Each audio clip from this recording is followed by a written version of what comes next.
vamos a pasar entonces a continuar con el tema que teníamos. A continuación del tema, creo que hoy terminamos ya con ese PowerPoint que tenemos, que tiene que ver con todo lo que es la generación de las computadoras y demás.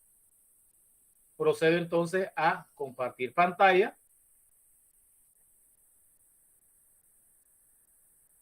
Bien, entonces la última diapositiva que habíamos presentado eran las 6 generaciones del ordenador. ¿Okay? Allí estuvimos viendo todo lo que era la parte de lo que es un resumen general de todo lo que eran las generaciones de las computadoras en sí, ¿verdad? Todo lo que era la parte de los elementos que tenían que ver o los elementos básicos iniciales que tenían las primeras computadoras. Vamos a hacer entonces un pequeño, vamos a hacer un pequeño feedback, un pequeño resumen de lo que recuerdan que estuvimos presentando en la primera generación de las computadoras. ¿Qué características tenían las computadoras en la primera generación? A ver. ¿Qué características tenían las computadoras? Los sistemas informáticos en la primera generación de las computadoras. Que eran sumamente grandes. Eran sumamente grandes. Aparte de ser grandes, ¿qué otras cosas tenían? ¿Qué características tenían? ¿Cuál era el problema con la calor? A ver, ¿cuál era el problema? Se calentaban demasiado. Se calentaban demasiado. Eran equipos sumamente grandes, generaban demasiado calor, consumían una gran cantidad de energía, ¿ya? Entonces, pues, esa era una de las características que tenían las primeras computadoras. De allí, poco a poco, a la segunda generación, fueron cambiando, fueron modificándose algunos elementos, fueron incluyéndose, como por ejemplo el transistor, el chip y demás. De igual manera, pues, a medida que iban avanzando, la evolución de las diferentes, de la generación de la computadora, se iban entonces haciendo un poco más pequeña. Los sistemas que los servicios que ofrecían ya iban ampliándose un poco más. Si ustedes recuerdan, pues uno de los elementos importantes que tenía el sistema informático era la solución a problemas matemáticos, la solución de operaciones complejas. Prácticamente ese fue el objetivo con el que se crearon los sistemas informáticos. Pero, pues posteriormente a esto, entonces, ya vino, como quien dice, pues un valor agregado a los sistemas informáticos, ¿verdad? Ya un valor agregado. Bienvenida Julieta y bienvenida Alex Suo. Bienvenidos a la sala. Entonces, buenos días, profe. Buenos días. Buenos días. Entonces, como les estaba comentando, pues, ese de manera general, la forma en la que fueron evolucionando los sistemas informáticos, ¿ok? No sé si tienen algún comentario para aportar al resumen general que llevamos hasta el momento de la generación de la computadora. No sé, algún comentario, algo que quieran aportar.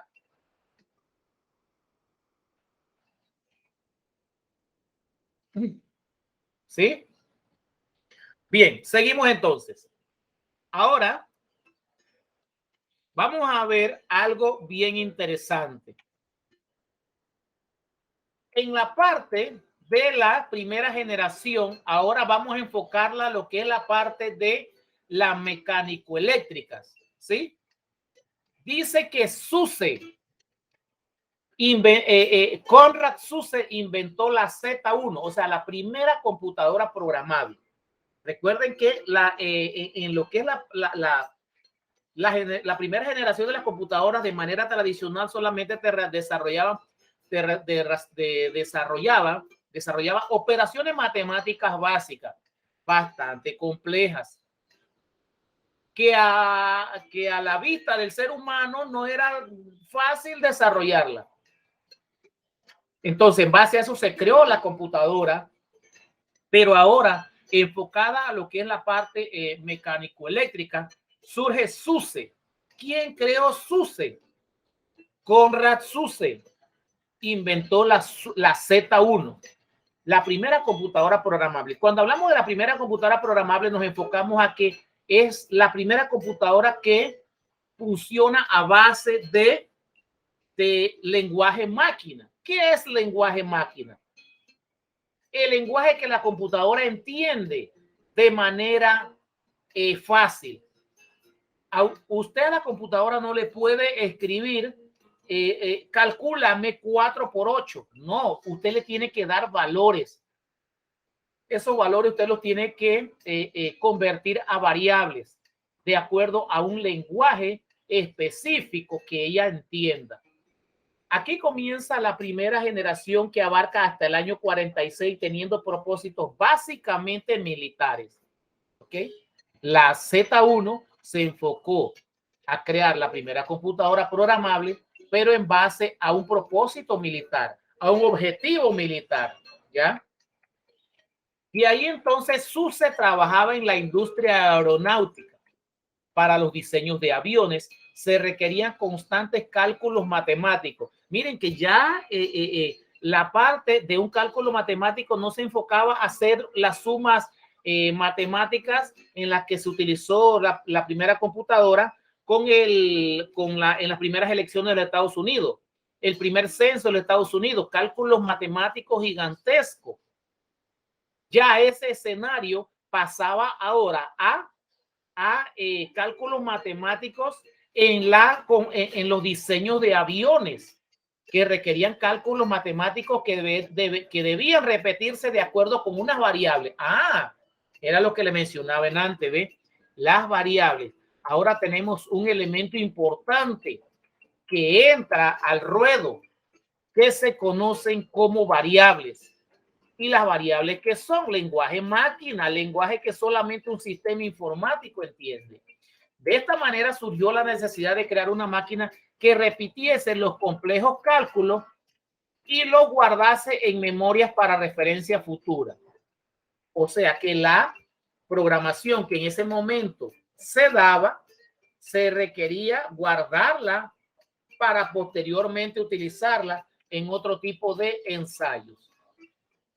De ahí del 36 al 38, Zuse intentó construir la primera computadora, o sea, una calculadora mecánica basada en el sistema binario que operaba con electricidad y con la posibilidad de poder programarla, aunque de forma limitada, pero ya tenían la primera computadora mecánica.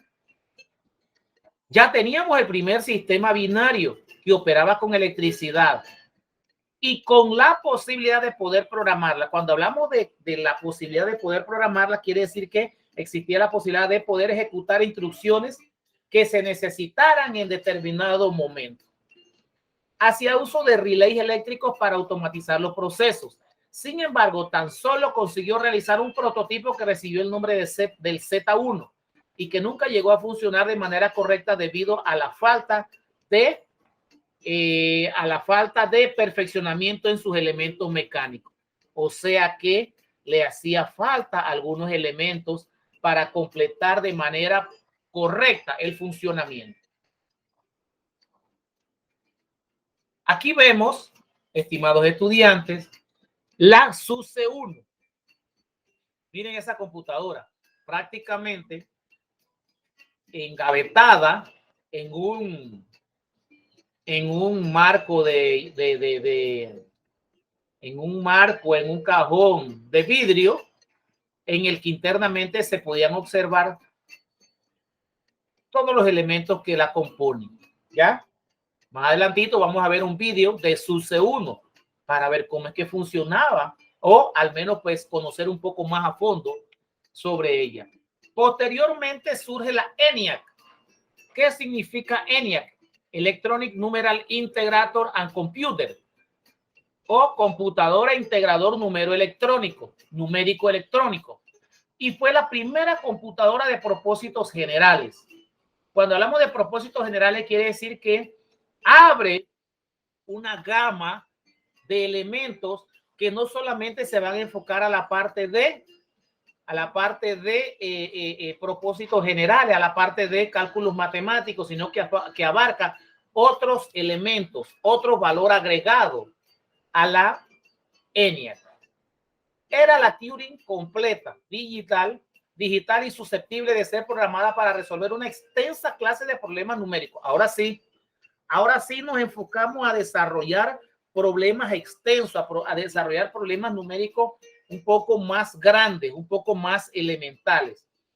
Y fue inicialmente diseñada para calcular tablas de tiros de artillería para el Laboratorio de Investigación Balístico de los Estados Unidos. Miren, todas las investigaciones, todos los procesos, todos los avances, todo el ingenio del ser humano, lastimosamente siempre se enfoca inicialmente al daño,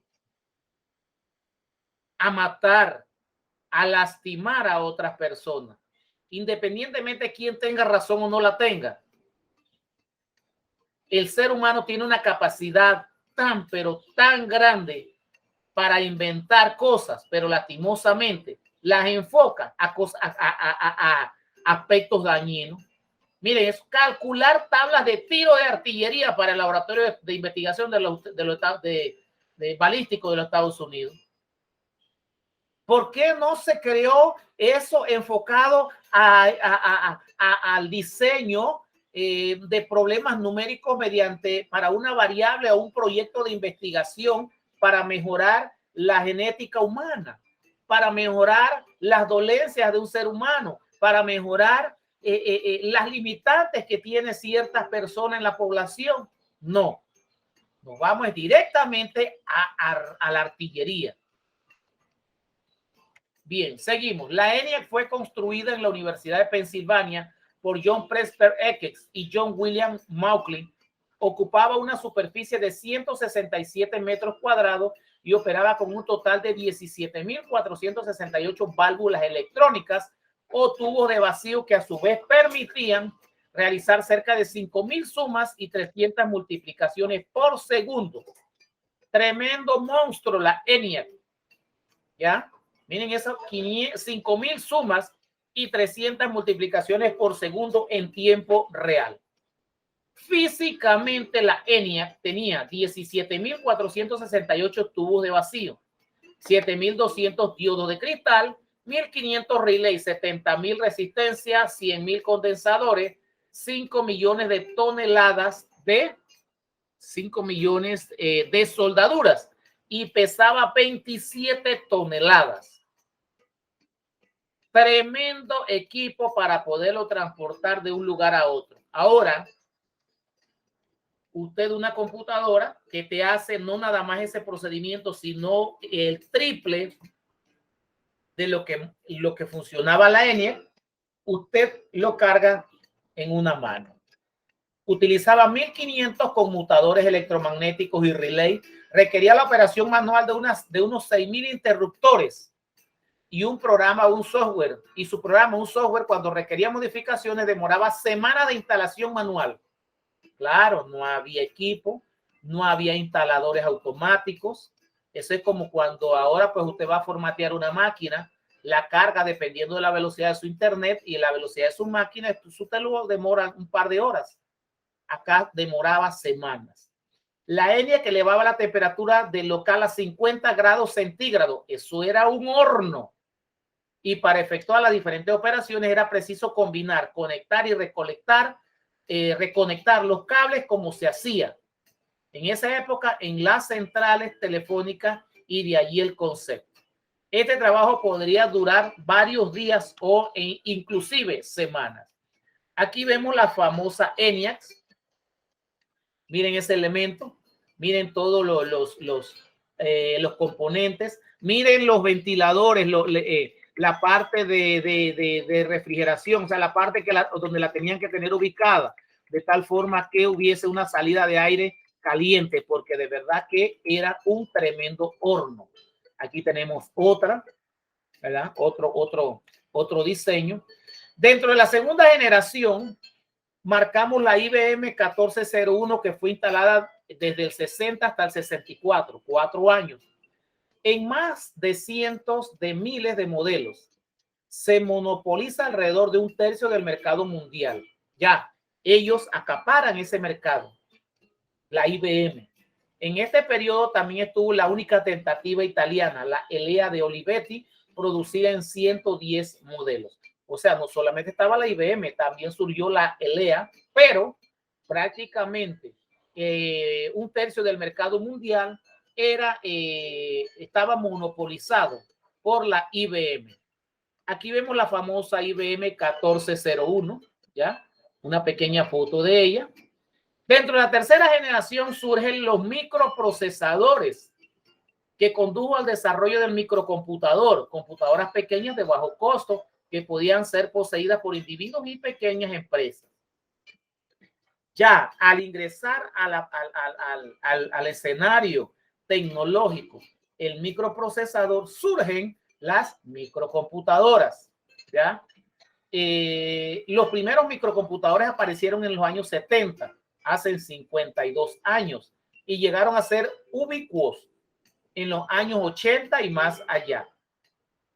Steven Wozniak, cofundador de Apple Computer, es acreditado por desarrollar el primer computador casero comercializado masivamente. Claro, ustedes se imaginan que en ese tiempo pues solamente las empresas grandes, las empresas con gran poder adquisitivo tenían en su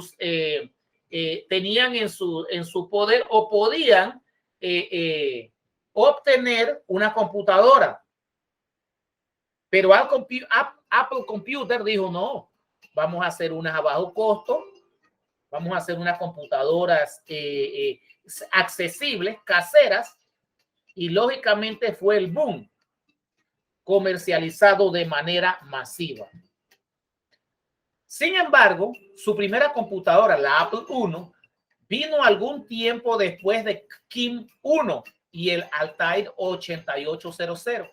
Y la primera computadora de Apple con capacidades de gráficos y de sonido salió bien después del Commodore PET. La computación se ha desarrollado con arquitecturas de microcomputador con características añadidas de sus hermanos más grandes, ahora dominantes en la mayoría de los segmentos del mercado. Bien, ¿qué sucedió?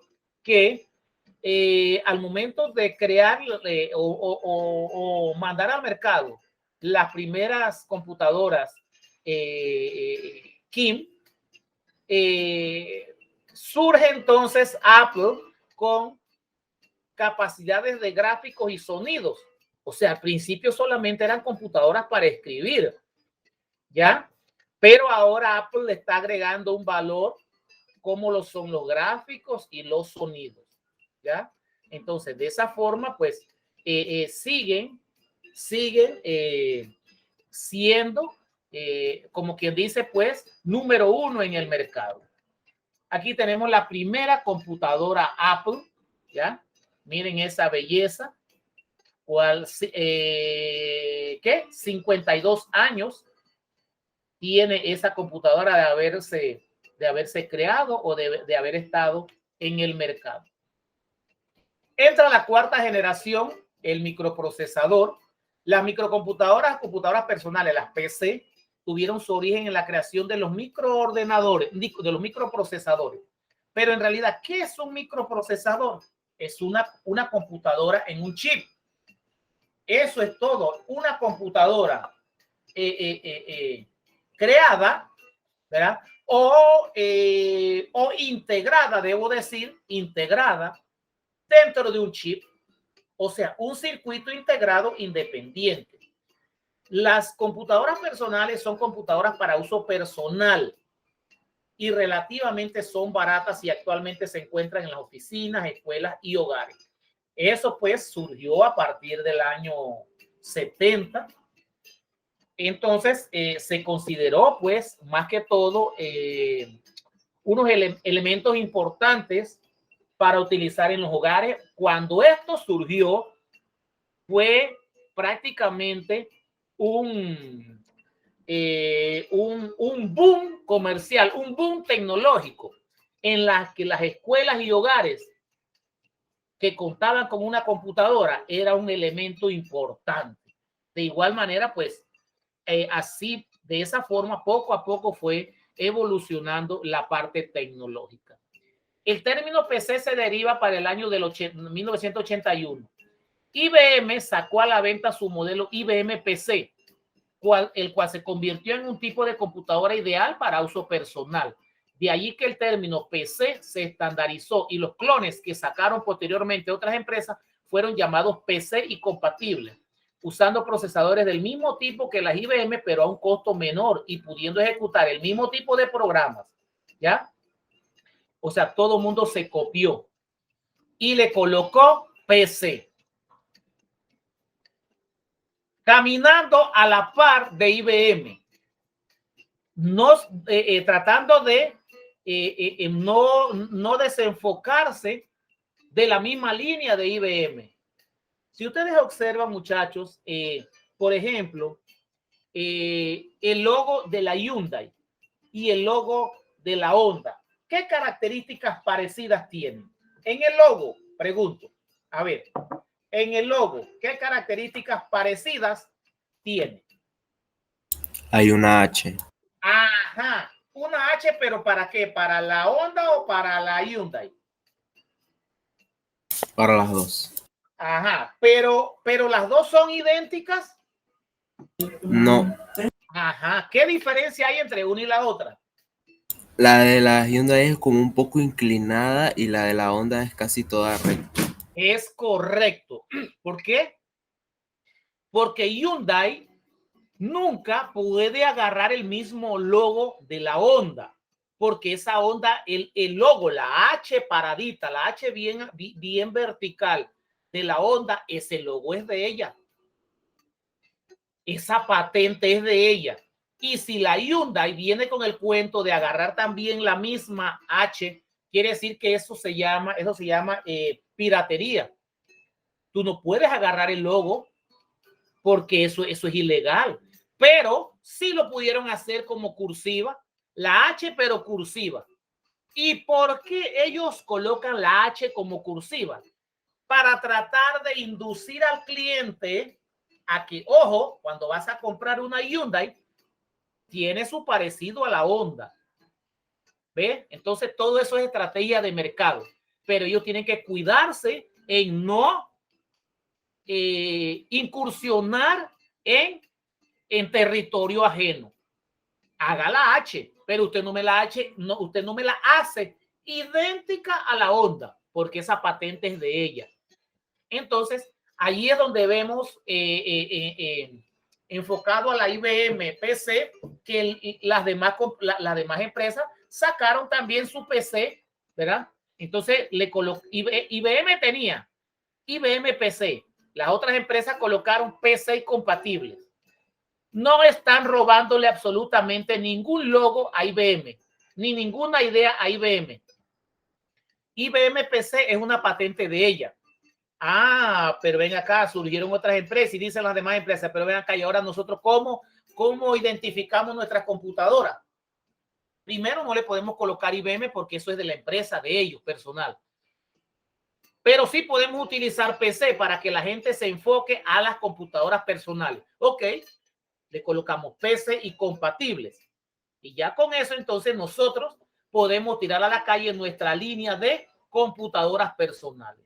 Entonces, así, existen otros tipos de microcomputadoras como la Macintosh, que no son compatibles con IBM, pero que en muchos de los casos se le llama también PC por ser, vamos a ver qué es lo que dice aquí, por ser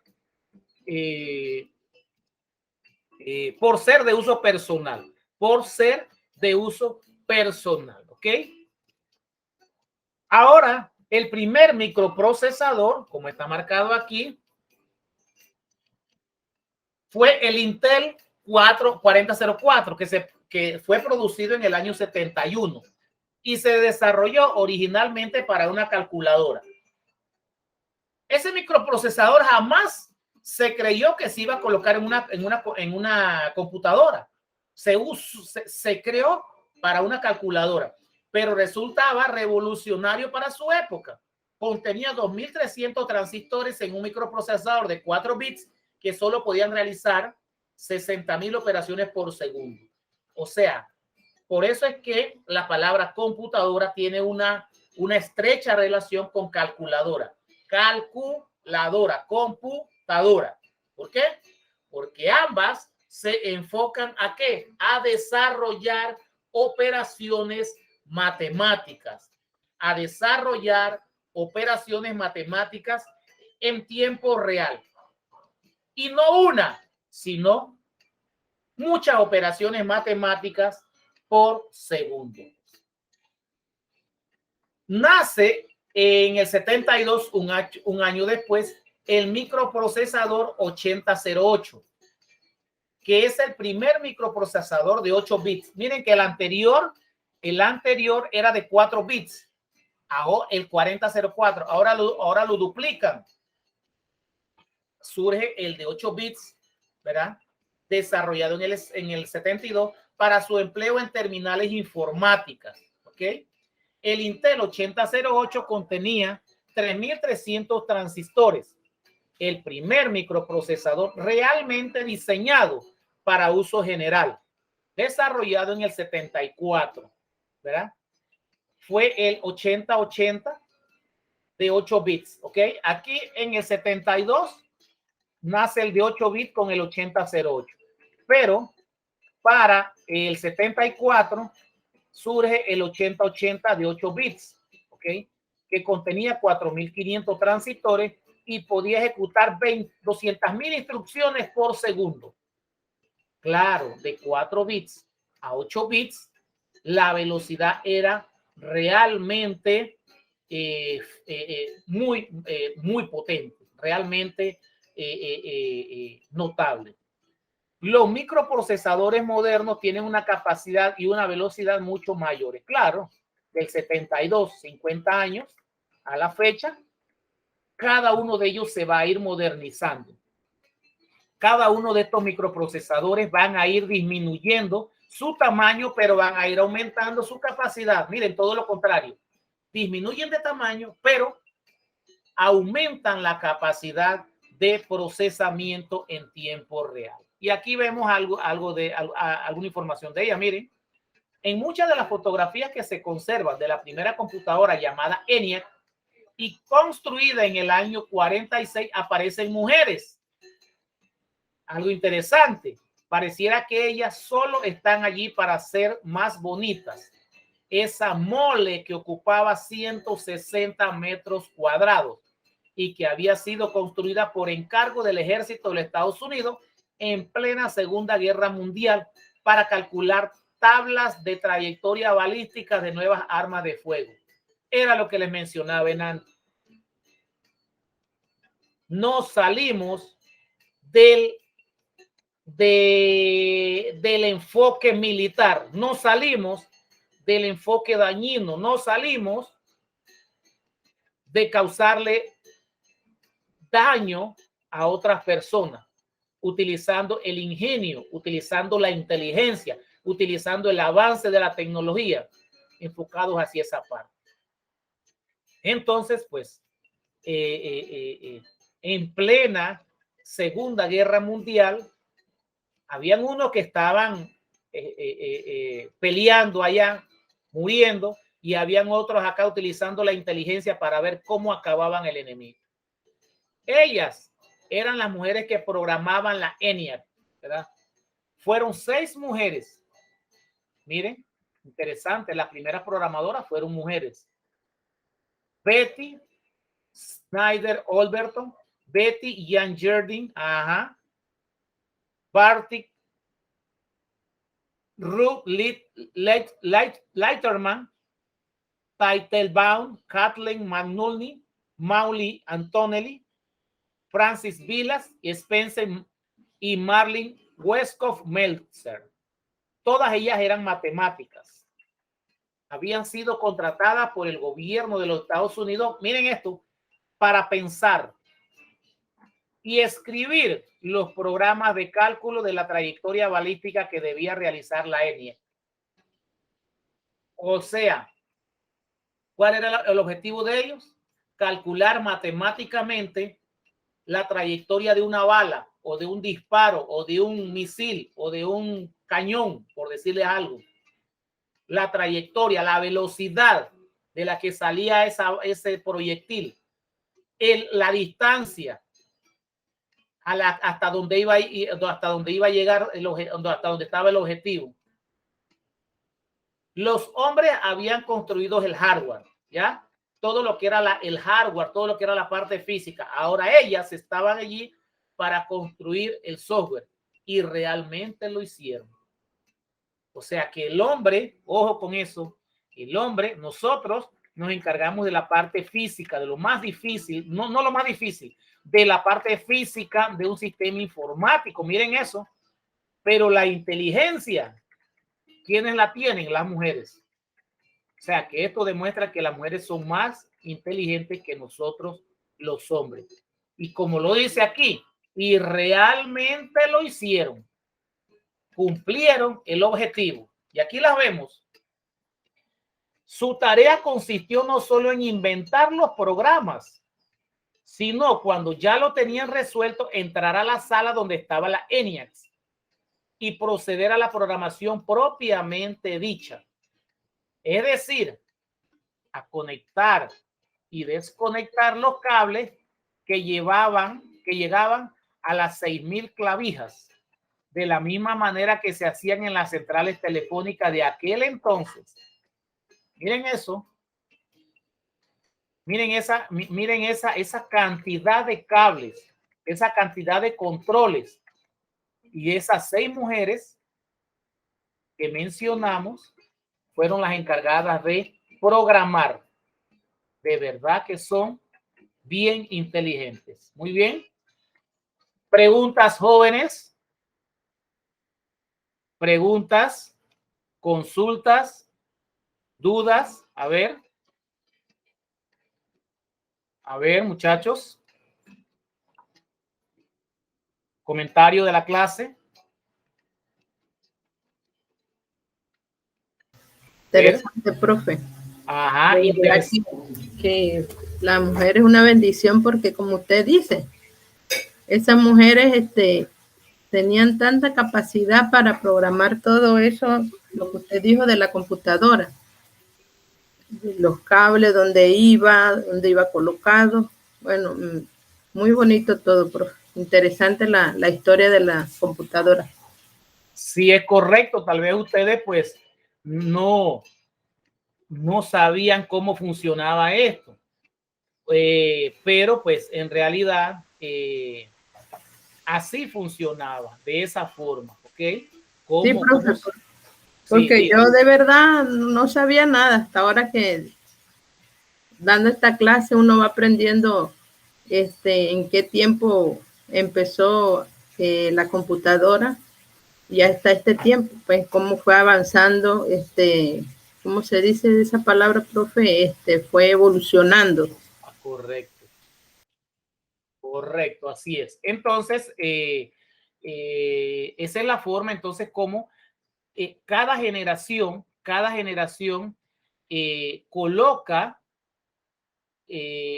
un granito de arena en el avance tecnológico, ¿ya?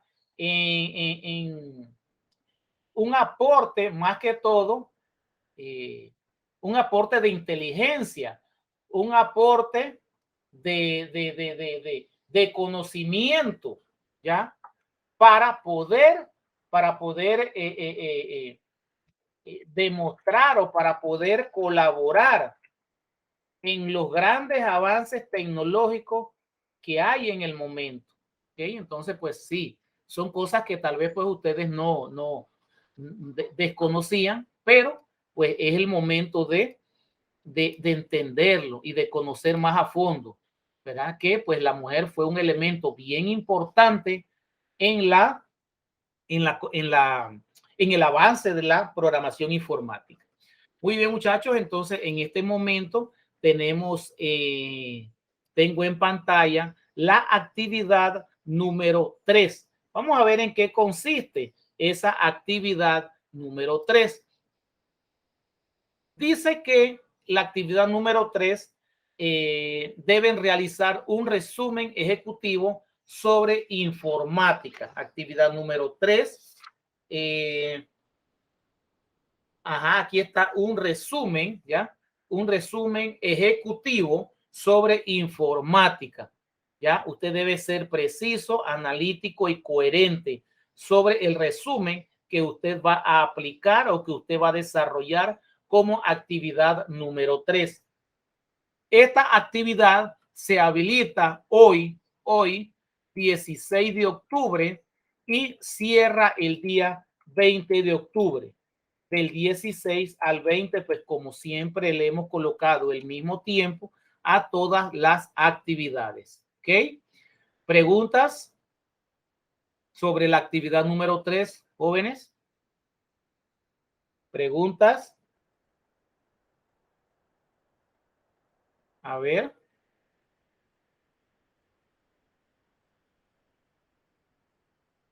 ¿Alguna duda? ¿Algún comentario? ¿Cómo les ha ido con los demás talleres? ¿Lo han entendido? ¿Sí? Bueno, profe, ahí más o menos. ¿Sí? Yo, sí, hice mi cuadro comparativo y... Ok, bueno, y lo subí. Sí, ya lo subí. Muy bien, perfecto. Entonces,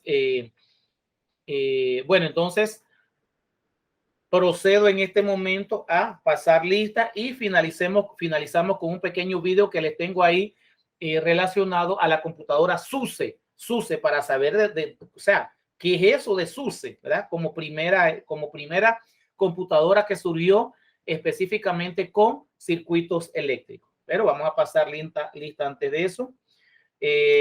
Baúles Jonathan. Presente, profe. Julieta Caballero.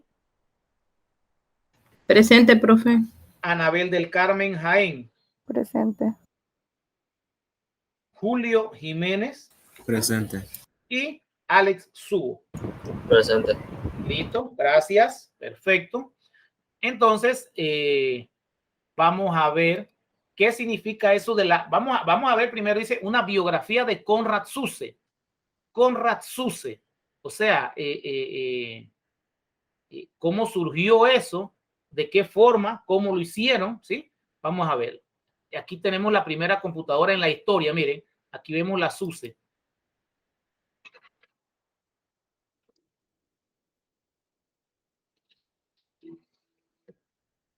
A ver, déjeme un minutito aquí. Ajá. Listo. Considerado como el primer computador mecánico programable del mundo. Ya voy a compartirles pantalla y regresamos. Ahora sí. Construido entre 1936 y...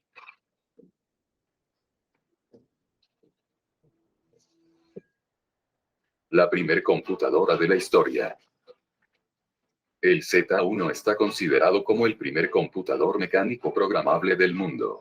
Fue diseñado por el ingeniero alemán Konrad Zuse entre 1935 y 1936, construido entre 1936 y 1938 y destruido junto a todos sus planos de construcción en diciembre de 1943 durante el bombardeo aliado de Berlín en la Segunda Guerra Mundial. En los años 30 no existía la industria de la computación, tan solo se podían encontrar ciertas calculadoras mecánicas orientadas al comercio muy primitivas. Matemáticos e ingenieros tenían que construir sus propias calculadoras. Zuse trabajaba en la industria aeronáutica. Para los diseños de aviones se requerían constantes cálculos matemáticos que debían repetirse de acuerdo con unas variables. De esta manera surgió la necesidad de crear una máquina que repitiese los complejos cálculos y que los guardase en memoria para referencias futuras. Entre 1936 y 1938, Konrad Zuse intentó construir la primera computadora, una calculadora mecánica basada en el sistema binario que operaba con electricidad y con la posibilidad de poder programarla, aunque de forma limitada. Hacía uso de relés eléctricos para automatizar los procesos. Sin embargo, tan solo consiguió realizar un prototipo que recibió el nombre del Z1 y que nunca llegó a funcionar de forma correcta, debido a la falta de perfeccionamiento en sus elementos mecánicos. Esta máquina fue financiada completamente con dinero privado, principalmente de familiares y amigos de Zuse, incluido él mismo, y fue creada en el apartamento de sus padres.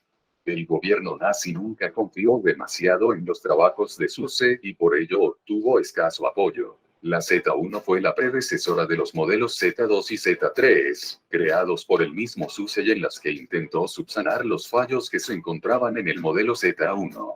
Ninguna de estas máquinas sobrevivió a la Segunda Guerra Mundial, fueron destruidas en el bombardeo de Berlín. Sin embargo, la obra de Zuse no se perdió completamente ya que podemos encontrar una reconstrucción de la Z1 en el Museo Técnico Alemán de Berlín, reconstruida por él mismo reutilizando piezas de la original, además de la computadora Z4, que fue construida años más tarde tras crear una empresa que ubicó en Austria y que fue vendida a una empresa suiza, hasta llegar a montar 251 ordenadores en total. La Z1 contenía casi todas las partes de una computadora moderna, es decir, unidad de control, memoria, lógica microprogramada, unidad aritmética en coma flotante, la unidad de lógica booleana no se realizó, y dispositivos de entrada-salida. La Z1 era programable parcialmente mediante un programa en cinta perforada y un lector de cinta perforada 3. Hay una clara separación entre el lector de cinta perforada, la unidad de control para la supervisión de toda la máquina y la ejecución de las instrucciones, la unidad aritmética, y la de entrada/salida. La Z1 era un sumador/restador de números de 22 bits en coma flotante, con un poco de lógica de control para que fuera capaz de operaciones más complejas como la multiplicación, por adiciones sucesivas, y la división, por sustracciones sucesivas. El juego de instrucciones del Z1 disponía de 9 instrucciones, cada una tomaba entre 1 y 20 ciclos por instrucción. La Z1 tenía una memoria de 64 palabras en coma flotante, en la que cada palabra de la memoria se podía leer y escribir por la unidad de control. Las unidades de memoria mecánicas eran únicas en su diseño y fueron patentados por Konrad Zuse en 1936. Consistían en una serie de láminas metálicas dispuestas para hacer de condensadores. La máquina era solo capaz de ejecutar instrucciones que leía del lector de cinta perforada, por lo que el programa en sí no se ha cargado en su totalidad en la memoria interna de antemano. La entrada y la salida se mostraban números decimales con exponente decimal, por lo que unidad contenía maquinaria especial para la conversión de números decimales hacia y desde números binarios. Las instrucciones de entrada y salida se leen o se escriben como números en coma flotante.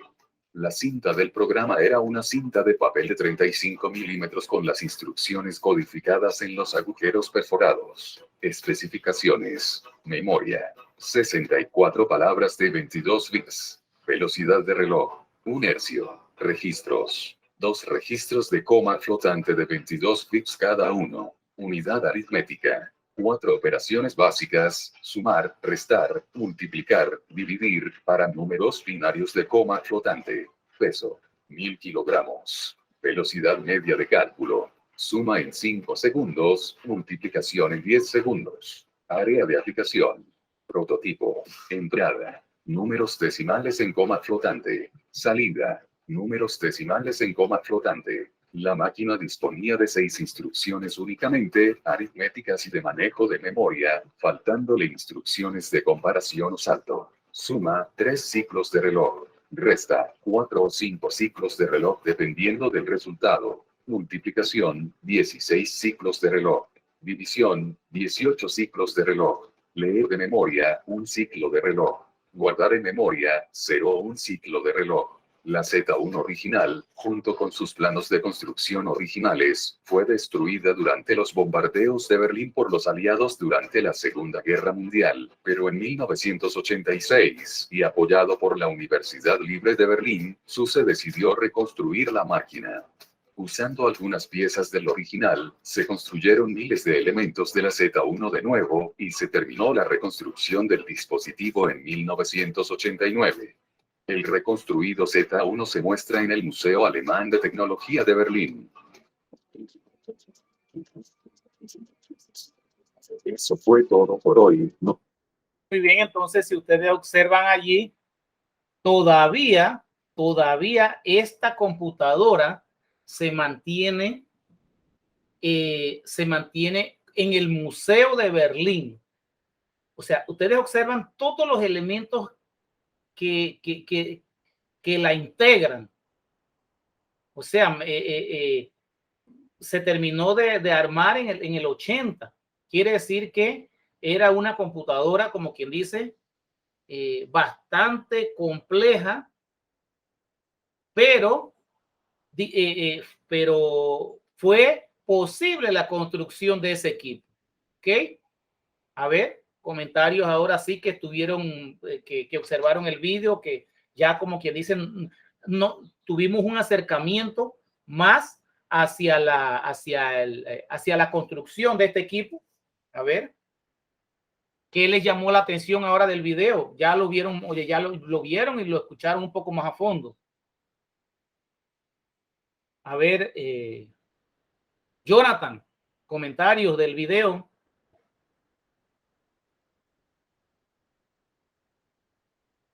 A ver, Jonathan Baúles. Sí, bueno, profe, que está bien interesante, bueno, saber la historia de dónde prácticamente surgieron cada equipo de la computación también, porque así nos preparamos más nosotros y nos estamos informando más, porque incluso yo no sabía que existía tanto procesamiento en una computadora desde los años anteriores, desde la primera generación, no lo sabía.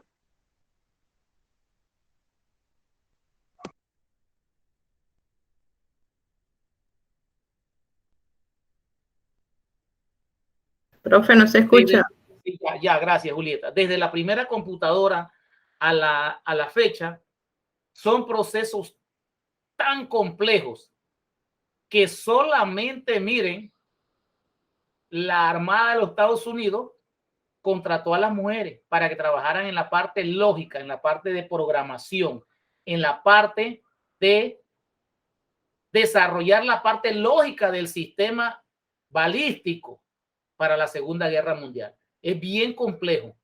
Y es bastante complejo también la parte de programación hasta la fecha. Ahora mismo, usted ve que a la tecnológica van muchos estudiantes que les gusta programación, pero para la parte de programación tiene que tener una buena base matemática, tiene que tener una buena base lógica, una buena base de tecnología y manejo del hardware y del software, muchachos. Usted no puede irse a estudiar, por ejemplo, programación de computadoras a la universidad si no manejan la parte básica de instalación de programas, de descargar programas, aplicaciones y demás. Y otra cosa, te tiene que gustar de la tecnología, tiene que gustar de la programación. Eso hace mucho más fácil y llevadero una carrera específicamente de esa índole en la parte tecnológica. Así es que, bueno, muchachos, si no hay preguntas, si no hay dudas, si no hay comentarios, en este momento detengo la grabación y doy por finalizada la clase del día de hoy.